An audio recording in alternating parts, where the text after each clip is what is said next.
I am 76 years old, and if you look at the statistics, I am in the final chapter of my life. I know that. I have made my peace with it. But nearly every time I meet someone new, or bump into an old acquaintance at the grocery store, or sit down for Sunday lunch with my family, someone pulls me aside and asks me the same question. It is almost always whispered. It almost always comes with a tilt of the head and a look somewhere between pity and concern. They ask me, "Margaret, don't you want a companion? Margaret, isn't that house far too big for just one woman? Wouldn't it be lovely to have someone to share your mornings with? Someone to sit across the table from at dinner?" And I understand why they ask. I truly do. We are raised to believe that being alone means being broken. We are told from the time we are little girls that the ultimate destination of a woman's life is partnership, that love is the prize, that without it, something has gone wrong. So 5 years ago, when I was 71 years old, I listened to them. I opened my door. I let someone in. And today I am going to tell you the honest, unvarnished truth that nobody is brave enough to say at dinner parties. I have never been more exhausted, more anxious, and more spiritually drained in my entire life than I was during that relationship. Let me go back to the beginning. My husband David passed away when I was 66. It was cancer. It was a long, slow, heartbreaking 2 years of hospitals and treatments and hospice visits, and holding his hand while the man I had built my entire adult life with slowly faded away from me. When he finally let go, the silence in the house was unlike anything I had ever experienced. It was not just quiet, it was heavy. It pressed down on my chest. It sat in the empty chair at the kitchen table. It was in the cold side of the bed every single morning when I woke up. For that first year, I was barely a person. I watched television without really seeing it. I went to the supermarket and stood in aisles for 10 minutes, forgetting what I had come for. I sat in his armchair just to feel close to something. I was half of a woman walking around in the shape of a whole one. But then, as it always does, time began to do its quiet work. The sharpest edges of the grief began to soften. I started finding my footing again. I have always been a creative person, so I set up a little studio in the spare bedroom. I started painting watercolors. Nothing serious, just the garden, the birds at the feeder, the view from my kitchen window on rainy mornings. I started walking every single day at dawn before the world got noisy, just me and the empty streets and the sky turning pink over the rooftops. I started reading again. All the books I had meant to read for 40 years, sitting right there on the shelves, waiting patiently for me to finally arrive. And slowly, something unexpected began to happen. By the time I turned 70, I realized I was content. Not joyful in a loud, jumping up and down way, but steady, grounded, at peace with my days in a way I had never quite been, even during my marriage. My life had a rhythm that belonged entirely to me. Nobody to negotiate with, nobody to accommodate. I woke when I wanted. I ate what I fancied. I painted for 3 hours if I felt like it. I went to bed at 9 o'clock with a book and a cup of chamomile tea, and not a single apology to make to anyone. I was genuinely happy. But the world does not like to see an older woman living quietly and contentedly on her own. The world finds it suspicious.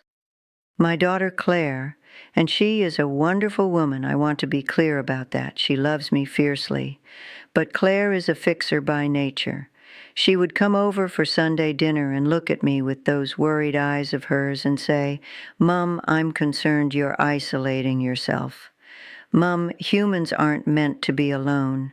You're going to disappear into that spare room and nobody will notice."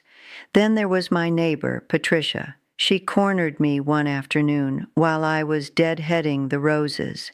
She told me about her friend's brother-in-law, a man named Gerald, 73 years old, retired head teacher, drove a sensible car, still went on walking holidays. You two would be absolutely perfect together, Margaret, she said. He's lovely, very distinguished. And here is the dangerous thing about being told often enough that you are incomplete. You start to believe it. You start looking at your quiet, ordered, peaceful life and wondering if perhaps they are right. Perhaps this isn't contentment. Perhaps this is just stagnation dressed up in a nice cardigan. Perhaps I am not at peace. Perhaps I am simply hiding. So I agreed. I met Gerald for coffee. And I will be honest with you, because this story deserves honesty. It was genuinely lovely. Gerald was warm and funny and curious. He asked me about my painting. He had read many of the same books I loved. He made me laugh properly, the kind of laugh that surprises you.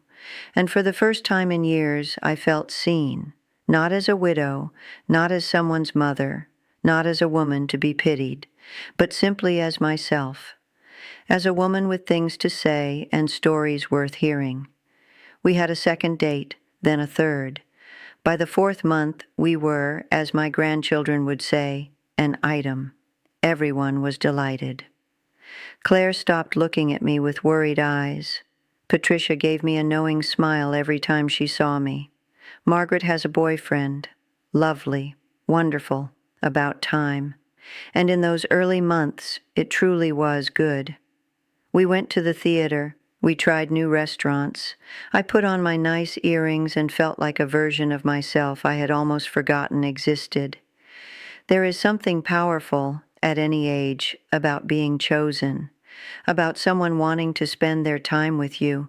But then the reality of merging two fully formed, fully set, fully settled lives at the age of 71 began to make itself known. And it did not arrive in dramatic, obvious ways. It crept in through the small things, the 1,000 tiny daily frictions that nobody warns you about. It began with the telephone. Before Gerald, my phone sat on the hall table. It was a tool, nothing more. I used it to call Claire, to book the dentist, to check the weather before my morning walk. With Gerald, the phone became something else entirely. He was a texter. Good morning messages before I had opened my curtains. What are you up to? At 2 in the afternoon. Thinking of you at odd hours. Photos of his lunch. If I did not reply within 20 minutes, a phone call would follow. Just checking you're all right. You didn't respond. I began carrying the phone in my cardigan pocket. Even in my painting studio, the one sacred silent space I had built for myself, I would be in the middle of mixing a perfect shade of gray-blue for a winter sky, completely lost in that lovely, focused quiet, and then the buzzing would start. My shoulders would tighten, the concentration would shatter. I started to feel a low, humming anxiety that I had never felt living alone, a constant low-level vigilance, a sense that my time was no longer entirely my own. Then there was the energy. This is something that people in their 40s and 50s may not yet fully understand, and I say that without any condescension, only honesty. When you are 70 or 75, your energy is a finite resource. It does not refill the way it once did. My afternoons were precious to me. After lunch, I liked to sit in my chair, read half a chapter, and let my eyes close for 20 minutes. It was how I maintained myself. It was non-negotiable. Gerald did not operate that way. He had a restless, driving energy that I found exhausting to be near. He wanted to visit a garden center on Monday, drive an hour to a National Trust property on Wednesday, host couples for dinner on Saturday evening. I would return from these excursions completely wrung out, my knees aching. my head foggy, and when I would say, "Gerald, I need a quiet day tomorrow," he would look at me with a kind of baffled disappointment and say, "But Margaret, we don't have limitless time. We ought to be living, not sitting about." He made me feel guilty for being 71. He made me feel guilty for needing rest. I found myself saying yes to things I actively dreaded, just to avoid the conversation about how I was being unadventurous. I was performing contentment while my reserves were running on empty. And then there were the finances. I want to talk about this plainly because it is a subject that makes people uncomfortable, and that discomfort keeps too many older women silent about something very real. I manage the household budget for 35 years. I know exactly what I can spend month to month to ensure I never become a burden to my children and that I have provision for my care if I need it in later years. My life before Gerald was financially comfortable. I cooked at home. I walked for free. I grew vegetables. I was not extravagant, but I was not miserable either. I was sensible. Dating at 71 is expensive. Gerald liked good restaurants 3 times a week. He liked weekend breaks at country house hotels. He liked theater tickets and wine and the kind of spontaneous plans that have a price tag attached to every single one of them. After 6 months, I looked at my savings and felt a cold, creeping dread that I had not felt in years. I was spending money I could not replace, money that existed to keep me safe in old age. When I said, "Gerald, I think we need to be a little more careful," he laughed it off. "You can't take it with you, Margaret. Don't be so cautious." But it was never about caution for the sake of it. It was about security. It was about the fact that I am 71 years old and I cannot go back to work. What I have is what there is. I started lying awake at night doing calculations in my head. And the peace I had spent 5 years carefully building was dissolving, week by week, into financial anxiety. The breaking point came 8 months in. It was a Saturday in October. Gerald had taken it upon himself to redecorate my sitting room. He meant well. He bought new cushions and moved the furniture and replaced the lamp on my reading table that I had owned for 22 years. He put a large impersonal print on the wall where I had always kept a small watercolor that David had bought me from a market in France on our anniversary 30 years ago. I walked into my own sitting room and did not recognize it.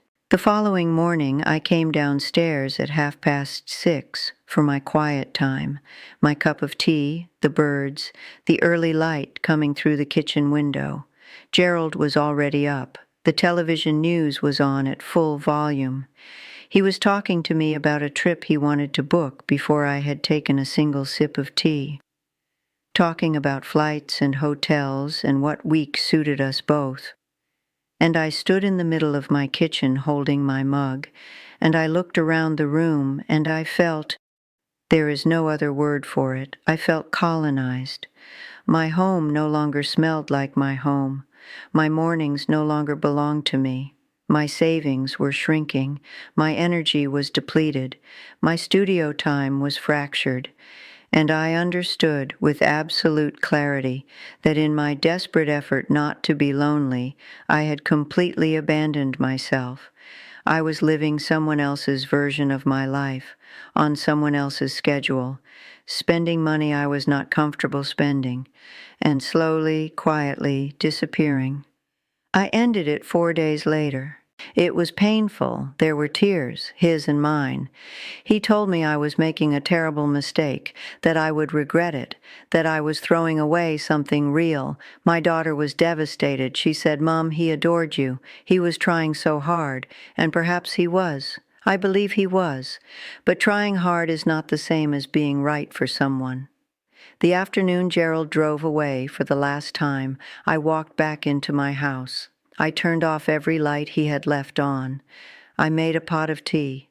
I sat in my chair, the one with the worn arm where my hand has rested 10,000 times, and the silence came back over me like warm water.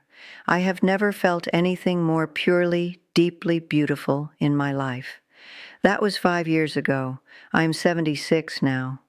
I have not been on a date since. I have no intention of ever going on one again.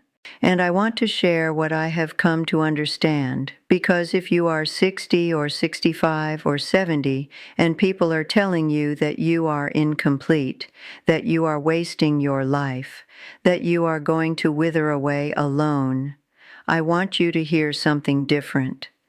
The first thing I want you to understand is the difference between loneliness and solitude. They are not the same thing, and confusing them is the source of enormous unnecessary suffering. Loneliness is a feeling of lack. It is an ache. It is the pain of wanting connection and not having it. Solitude is something else entirely. Solitude is a chosen, inhabited quietness. It is a state of being genuinely at home in your own company. When I was with Gerald, I was never alone, and yet I was profoundly lonely because I could not hear my own thoughts. I could not find myself in my own home. Now I am alone for most of every day, and I am not lonely at all. I am full of my painting, my walks, my books, my garden, my grandchildren on weekends, my own unhurried thoughts moving at their own pace. The second thing is this: at this stage of life, peace is the most valuable currency you possess. It is worth more than excitement. It is worth more than companionship. It is worth more than the warm feeling of being chosen by someone. Peace is the foundation of everything. When you invite another person into your daily life, you are inviting in their anxieties, their family complications, their health worries, their financial habits, their need for stimulation, their grief, their history. When you are 35, you have the energy and elasticity to absorb someone else's whole world into your own. When you are 76, the cost of that absorption is simply too high. You have spent a lifetime earning your calm. You are under no obligation to surrender it. I have a friend, her name is Barbara, she is 78, who remarried last year. A widower she met through a mutual acquaintance. They went on a cruise for their honeymoon. When I see her now, at coffee mornings or at church, she looks tired in a way that has nothing to do with age. She mentions arguments about the heating, about his children who do not approve of her, about the dog she adored for 11 years that he made her rehome because of his allergies. She has a ring on her finger, and she has lost something essential behind her eyes. She traded her freedom for the appearance of not being alone. I watch her, and I feel only tenderness and a profound private gratitude. There is a genuine dignity in belonging entirely to yourself. I wake when I choose. I eat what I want. I paint for as long as the light lasts. If I want to spend an entire Sunday in my studio without speaking to a single soul, I do exactly that, and I feel no guilt about it whatsoever. I answer to nobody's emotional state but my own.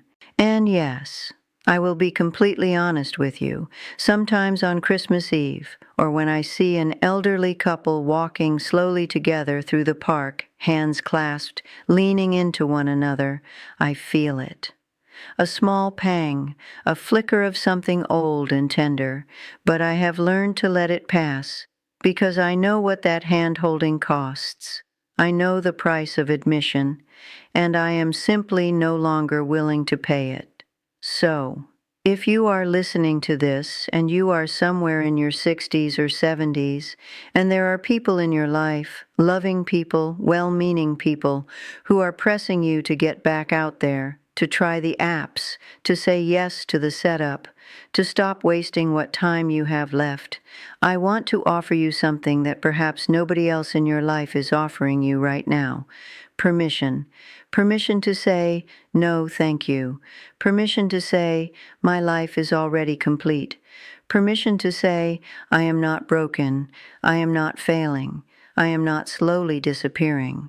I am simply a woman who has found her peace, and I am protecting it. If you find someone who fits into your life without disturbing it, someone who honors your mornings and respects your silences, and does not require you to perform a version of yourself that exhausts you, that is something miraculous. Hold on to it with both hands. But do not tear your life apart. Do not drain your savings. Do not sacrifice your health and your rest and your precious remaining years trying to force something into the shape of a life that was never meant to hold it. The quiet is not your enemy. The quiet is not a problem to be solved. The quiet is where you finally get to meet yourself, fully and without apology. And at 76, I have discovered that I am genuinely, surprisingly, deeply good company. Do not let the fear of dying alone force you to live in a way that makes you wish you were already gone. Reclaim your mornings. Reclaim your money. Reclaim your time. Reclaim your studio, your garden, your armchair, your silence. Reclaim the particular, irreplaceable texture of a day that belongs entirely to you. It is, in the end, the only thing any of us truly gets to keep, all the way to the very last moment, and it is more than enough. If this story moved something in you, if you recognize this peace, or if you are still searching for it, please share it with someone who needs to hear it. And tell me in the comments, are you living on your own terms? I would genuinely love to know.